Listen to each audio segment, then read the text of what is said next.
Minute करते हैं अपने वीडियो की शुरुआत। तो ये वीडियो थोड़ा सा डिफरेंट होने वाला है। सारे वीडियो में हम निफ्टी और बैंक निफ्टी का एनालिसिस करते हैं, तो इस वीडियो में मैं निफ्टी और बैंक निफ्टी का एनालिसिस नहीं कर रहा हूँ, लेकिन इस वीडियो में मैं तुम्हें कुछ स्टॉक्स बताऊंगा जिस पे तुम काम कर सकते हो इंट्राडे में, या तुम पोजिशनल भी कुछ उसमें ट्रेड्स उठा सकते हो, राइट। तो चलो इस वीडियो में तुम्हें मैं 7 से 8 स्टॉक्स शेयर करूँगा जिसको तुम इंट्राडे में या पोजिशनल लेकर के काम कर सकते हो।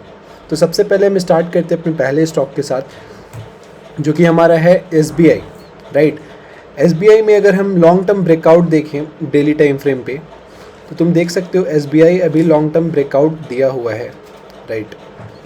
एक सेकेंड, अगर हम चार्ट को और छोटा करें तो आप देख सकते हो SBI अपने लाइफ टाइम हाई पे चल रहा है, राइट। और यहाँ पे आप अगर ये जो पैटर्न है वो अगर आप एनालाइज कर पा रहे होगे तो ये असेंडिंग ट्रायंगल का पैटर्न है, जो कि मैं तुम्हें ऐसे दिखा सकता हूँ।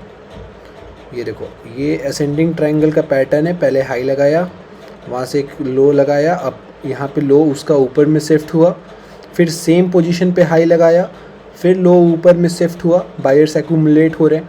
फिर यहाँ से जो इसने ब्रेकआउट दिया है, ये ब्रेकआउट, इस ब्रेकआउट में मेरा टारगेट होने वाला है एटलीस्ट 750 टू 800 का मेरा टारगेट होने वाला है लॉन्ग टर्म में, राइट। तो लॉन्ग टर्म में मेरा SBI में 750 से 800 रुपये का टारगेट होगा। तो आप इसको लेकर के इंट्राडे में भी काम कर सकते हो या पोजिशनल में भी काम कर सकते हो। हालांकि ये स्टॉक को मैंने बहुत पहले से अपने पोर्टफोलियो में रखा हुआ था, तो अगर मैं तुम्हें इसमें इंट्राडे में अगर ट्रेड बताऊं तो इंट्राडे में इसमें एक ट्रेड हो सकता है। अभी यहाँ पे अगर मार्केट खुलता है इसी रेंज में और कुछ 3-4 कैंडल यहाँ पे थोड़ा सा टाइम पास कर लेता है मार्केट, अगर इसी रेंज में खुलता है, एक सेकेंड मैं तुम्हें टेक्स्ट उसके साथ दिखाता हूँ ड्रॉ करके। अगर मार्केट इस रेंज में कहीं खुलता है, राइट, इसी रेंज में खुलता है, तो 3-4 कैंडल वेट करेंगे हम, और फिर 3-4 कैंडल जब यहाँ पे फ्लैग एंड पोल टाइप का पैटर्न बन जाएगा, ठीक है, तो इसके ब्रेकआउट पे हम एक और ट्रेड लेंगे जहाँ से ये फिर से मोमेंटम करेगा, और हमारा मिनिमम टारगेट रहेगा 660 का, राइट। तो आप यहाँ पे 5 से 10 रुपये स्टॉप लॉस लगा के 1:2 के रिस्क रिवॉर्ड में एक ट्रेड इंट्राडे में बन रहा है, और लॉन्ग टर्म टारगेट हमारा 750 से 800 रुपये का होगा। लेकिन मैं तुम्हें इस ट्रेड को बताने के पहले एक चीज़ बता दूं, मैं सेबी रजिस्टर्ड नहीं हूं, इसलिए मैं कोई भी ये स्टॉक रिकमेंडेशन तुम्हें नहीं दे रहा हूं कि मैं जो भी स्टॉक बताऊंगा तुम उसमें काम करोगे। मैं केवल अपने साइड से कुछ जो पिक्स जो मुझे अच्छे लगते वो स्टॉक्स बता रहा हूँ। बाकी आपके खुद के रिस्क रिवॉर्ड को आपको मैनेज करके आपको ट्रेड लेना होगा, राइट। तो चलो हम अपने दूसरे स्टॉक को देख लेते हैं।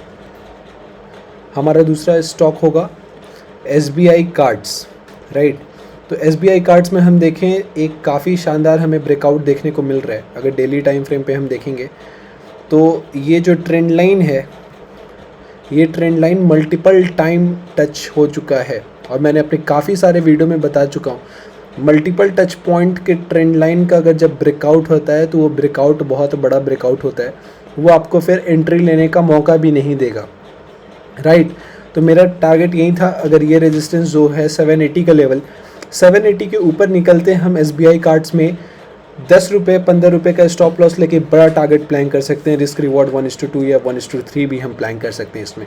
और हमें ये स्टॉक मुझे बहुत ही शानदार स्टॉक दिखाई दे रहा है पोजिशनल बेसिस के लिए भी। पोजिशनल में भी अगर हम इसे कन्वर्ट करें तो ईजिली मेरा टारगेट मिनिमम 850 860 का टारगेट रहेगा, और मेरा स्टॉप लॉस रहेगा बिलो 750। तो कहीं ना कहीं हम 25 रुपये के स्टॉप लॉस में 75 रुपीज़ का टारगेट किए हुए हैं पोजिशनल में, तो रिस्क रिवॉर्ड हमारा 1:3 का रहेगा इस स्टॉक में, राइट। अब हम आ जाते हैं अपने तीसरे स्टॉक के लिए। तीसरा स्टॉक हमारा है अल्केला माइंस। एक बार हम इसके वीकली टाइम फ्रेम पे देख लेते हैं। तुम देखोगे कि अल्केला माइंस अपने टॉप से काफ़ी ज़्यादा फॉल हो चुका था, बट कहीं ना कहीं ये अब राउंडिंग बॉटम अपना बना रहा है, और ये अपने बॉटम के पास ही पहुँच चुका है, क्योंकि तुम देखोगे कि स्टॉक यहाँ पे जो बॉटम लगाए थे उसी के पास आकर के फिर से राउंड हो रहा है। तो कहीं ना कहीं बॉटम अपना स्टॉक बना रहा है वीकली टाइम फ्रेम पे। तो लॉन्ग टर्म बेसिस में भी अल्केला माइंस में काफ़ी अच्छा ट्रेड दिखाई दे रहा है। हाउएवर अगर तुम्हें इंट्राडे करना होगा तो इंट्राडे में मैं तुम्हें इसका तुम लेवल्स बताता हूँ, उस लेवल्स पे हम इंट्राडे में भी ट्रेड कर सकते हैं। सबसे पहले अगर इंट्राडे के लिए अगर हमें ट्रेड करना है तो इंट्राडे के लिए अगर अल्केला माइंस को यहाँ पे कहीं खुलना होगा, राइट। एल्केल अमाइंस अगर इंट्राडे में हमें ट्रेड करें तो यहाँ पे अगर कहीं एल्केल अमाइंस खुलता है इस एरिया में, ठीक है, इस एरिया में कहीं एल्केल अमाइंस खुलता है, फिर उसके बाद हमें ये लेवल अगर ब्रेकआउट देखने को मिलता है, अगर यहाँ पे कुछ टाइम ट्रेड करने के बाद, ठीक है, ऊपर के लेवल पे ये जो बॉक्स है, इस बॉक्स के ऊपर के लेवल पे अगर जितने टाइम ये ट्रेड करेगा उतना ये ऊपर ब्रेकआउट देने के लिए रेडी होगा, राइट। और इसके ब्रेकआउट देते 2350 के ऊपर इसके ब्रेकआउट देते हम लोग 10 रुपये का स्टॉप लॉस रख के 20 रुपये का आराम से टारगेट रख सकते हैं, जिसका हमारा रिस्क रिवॉर्ड होगा 1:2, राइट। अब हम अपने चौथे स्टॉक पे आ जाते हैं, एक्साइड इंडस्ट्रीज़ पे। तो एक्साइड इंडस्ट्रीज़ भी मैंने अपने पोर्टफोलियो में रखा हुआ था, बट इस डाउनफॉल में मैंने बुक कर लिया था क्योंकि मैं स्विंग में काम कर रहा था, स्विंग क्योंकि क्रॉस हो चुका था। लेकिन एक्साइड इंडस्ट्रीज़ काफ़ी इंटरेस्टिंग लग रहा है। अगर तुम वीकली टाइम फ्रेम देखोगे तो बहुत बड़ा टारगेट एक्साइड इंडस्ट्रीज़ में देखने को मिल सकता है। एक्साइड इंडस्ट्रीज़ का तुम लास्ट टाइम का हाई देखोगे जो 2018 में लगा था, जो कि था अराउंड 299.50, जो कि 300 का लेवल हाई लगा था। फिर से वापस से स्टॉक 300 के आसपास में मूव कर रहे हैं। तो लगभग 5 साल स्टॉक यहाँ पे टाइम पास कर चुका है और ये बहुत बड़े टाइम फ्रेम का ब्रेकआउट होने वाला है। तो मिनिमम टारगेट हमारा इस स्टॉक में पोजिशनल बेसिस पे काफ़ी बड़ा टारगेट होगा, जो कि होगा अराउंड 150 पॉइंट्स, 177 पॉइंट्स मिनिमम हमारा पोजिशनल बेसिस पे टारगेट होगा। तो पोजिशनल बेसिस पे अगर हम 177 पॉइंट्स कंसिडर करें तो एक्साइड इंडस्ट्रीज़ में मिनिमम मुझे 500 का टारगेट यहाँ से नज़र आ रहा है, राइट। तो लॉन्ग टर्म अगर आपको होल्ड करना है तो एक्साइड इंडस्ट्रीज़ काफ़ी अच्छा स्टॉक हो सकता है, जो कि अभी आपको मिनिमम 50% से भी ज़्यादा टारगेट देते हुए दिखाई दे रहा है, राइट। तो अगर इंट्राडे में बात करें तो इंट्राडे में हम एक बार देख लेते हैं कि एक्साइड में क्या ट्रेड बन रहा है, ठीक है।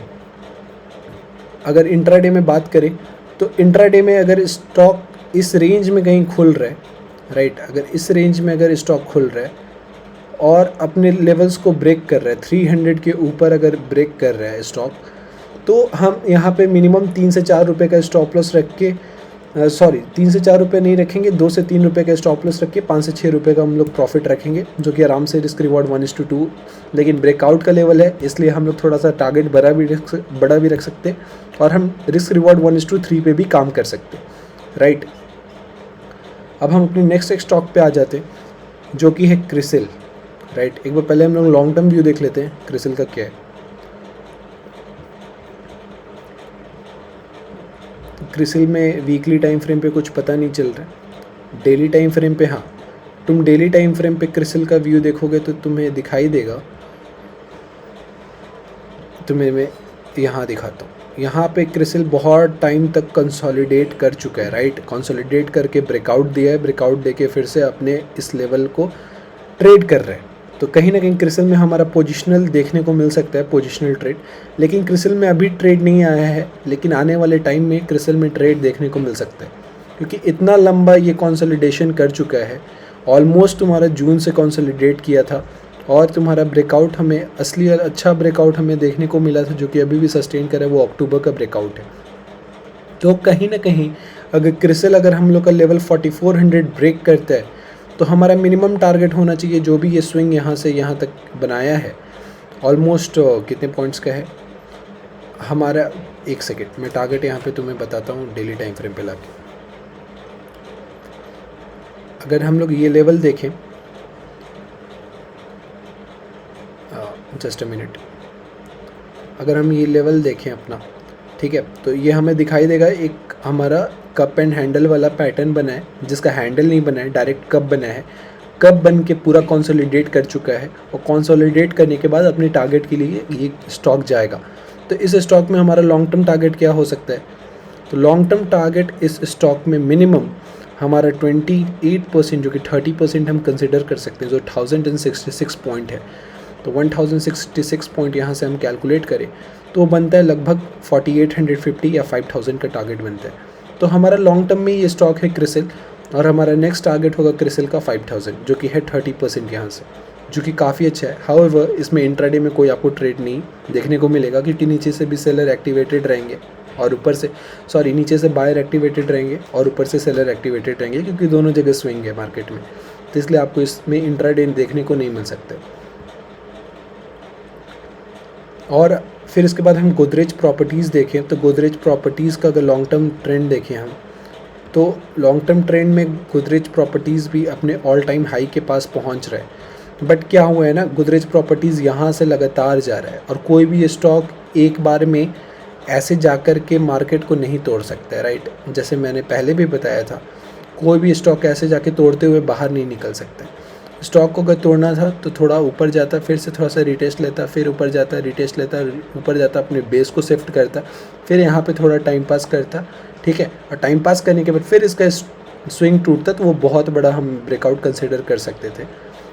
लेकिन इस केस में मुझे ये बहुत कन्विंसिंग नहीं लग रहा है और यहाँ पे कहीं ना कहीं रेजिस्टेंस लेकर के थोड़ा सा नीचे आएगा। इसलिए लॉन्ग टर्म व्यू मेरा गोदरेज प्रॉपर्टीज़ में कुछ नहीं है, लेकिन इंट्राडे में मैं गोदरेज प्रॉपर्टीज़ पे कंसिडर कर सकता हूँ, राइट। तो एक बार मैं इंट्राडे में तुम्हें इसका ट्रेड डिस्कस करके शेयर कर देता हूँ। इंट्राडे में अगर हम देखें तो ये कैंडल देखोगे, ये पिछला मोमेंटम हमें काफ़ी शानदार मोमेंटम देखने को मिला था, जो कि अराउंड 1950 से मोमेंटम हमारा कैरी ऑन हुआ था, जो कि 2050 तक हम 100 पॉइंट का मोमेंटम किया था स्टॉक। उसके बाद अपने आप को ऊपर के लेवल पे होल्ड कर रहे हैं, राइट। तो फिर से हम देखेंगे कि अगर इसका हाई अगर क्रॉस होता है, अगर ये इसका हाई क्रॉस होता है, इस लेवल का हाई, ये लेवल अगर हमारा 2070 का क्रॉस होता है, तो हम छोटा सा टारगेट हम यहाँ पे ट्रेड प्लान कर सकते हैं रिस्क रिवॉर्ड 1:2 पे, जो कि असेंडिंग ट्रायंगल अगर देखोगे तो ये पैटर्न बन रहा है असेंडिंग ट्रायंगल का। यहाँ से लो शिफ्ट हुआ ऊपर, यहाँ से लो शिफ्ट हुआ ऊपर। अगर ये ऊपर में और टाइम पास करके निकलता है तो तुम 10 से 12 रुपये का स्टॉप लॉस रख के 20 से 30 रुपये का प्रॉफिट यहाँ पे प्लान कर सकते हो। तो ये भी रिस्क रिवॉर्ड तुमको 1:3 का देगा, राइट। अब हम लास्ट स्टॉक को अपने देख लेते हैं, टाटा पावर। तो टाटा पावर का एक बार पहले हम लॉन्ग टर्म चार्ट देख लेते हैं डेली टाइम फ्रेम पे। तो टाटा पावर को हम लोग देखेंगे कि टाटा पावर काफ़ी तगड़ा मोमेंटम कर चुका है, राइट। और इसको मैंने भी अपने होल्डिंग्स में रखा था, जिसका प्रॉफिट मैंने अभी फ़िलहाल बुक किया हुआ, क्योंकि मुझे दिखाई दे रहा था कि थोड़ा सा रिटेस्ट कर सकते हैं मार्केट। तो यहाँ से मैंने होल्ड कर रखा था 281 के लेवल से, राइट। 281 के लेवल से मैंने होल्ड कर रखा था, जो कि पूरा मैंने मोमेंटम कैप्चर किया 334 तक। लेकिन अगर तुमको इसमें टारगेट देखना है, तो अगर तुम देखोगे डेली टाइम फ्रेम पे हमें 5 EM में यहाँ पे देखने को मिल रहा है, जो सुपर सीसर का स्ट्रैटेजी है। तो यहाँ पे लेकिन हम सेलिंग के लिए प्लान नहीं करेंगे, क्योंकि सेलिंग के लिए क्यों प्लान नहीं करेंगे, इतना बड़ा जब बायर्स का कैंडल बन जाता है तब आप कैसे एग्रेसिव सेलिंग कर सकते हैं वहाँ से, जबकि आपका चार्ट पहली बार वहाँ पे आने जा रहा है। तो एग्रेसिव सेलिंग हम लोग पहले बार में यहाँ पे कभी नहीं कर सकते हैं, क्योंकि पिछला ट्रेंड हमारा बहुत ही ज़्यादा एग्रेसिव बुल में था, एग्रेसिव बाई साइड में था। तो अगर हम सेलिंग भी करना होगा तो पहले हम वेट करेंगे, अगर मार्केट फिर से ऊपर जाएगा, रिटेस्ट करेगा और रेजिस्टेंस से लेकर के वापस एम पैटर्न बना करके नीचे आएगा, तो एम पैटर्न के ब्रेकआउट पे हम टाटा पावर को एग्रेसिव सेल कर सकते हैं। लेकिन अगर एम पैटर्न नहीं बन रहा है तो टाटा पावर में हम सेलिंग का सिनेरियो ही नहीं देखेंगे, राइट। अगर एम पैटर्न नहीं बन रहा है तो फिर टाटा पावर में हम बाइंग का सिनेरियो देखेंगे, और मैं तुम्हें इंट्राडे में बताता हूँ कौन सा ट्रेड लेवल पे हम ट्रेड कर सकते हैं, राइट। इंट्राडे में अगर हम देखें तो फिर से हमें देखने को मिलेगा मल्टीपल टच पॉइंट्स, और सेम पैटर्न बन रहा है जहाँ पे नीचे का हम लोग का सपोर्ट है, ठीक है। अगर ये सपोर्ट अपने टाटा पावर अपना बना के रखता है, ये सपोर्ट अगर टाटा पावर अपना ब्रेक नहीं करता है नीचे पे और यहाँ पे एक्यूमुलेशन होते रहता है, तो फिर इसके ब्रेकआउट पे और इस रेजिस्टेंस के ब्रेकआउट पे हम ट्रेड ले सकते हैं, और हमारा स्टॉप लॉस होगा 3 से 4 रुपये का और टारगेट होगा आराम से 8 से 10 रुपये का। तो इसमें भी हमारा 1:2 का रिस्क रिवॉर्ड दिखाई दे रहा है, राइट। लेकिन ये स्टॉक हो सकता है कि कल ना चले, लेकिन आने वाले टाइम में चलेगा ज़रूर, राइट। लेकिन अपने रिस्क रिवॉर्ड को अगर तुम समझते हो तो रिस्क रिवॉर्ड को फॉलो करोगे तो तुम अच्छे से तुम किसी भी मार्केट में तुम पैसा बना सकते हो, राइट। तो चलो, इस वीडियो में इतना ही था। अपने रिस्क रिवॉर्ड पे अडिग रह के तुम प्लान करना अपने ट्रेड्स को। कभी भी हम अपना साइकोलॉजी जाने नहीं देंगे ट्रेड से, राइट। हमेशा साइकोलॉजी में रह के ट्रेड करेंगे, रिस्क रिवॉर्ड को फॉलो करके ट्रेड करेंगे। चलो, इस वीडियो में इतना ही है। Until then, bye bye, take care.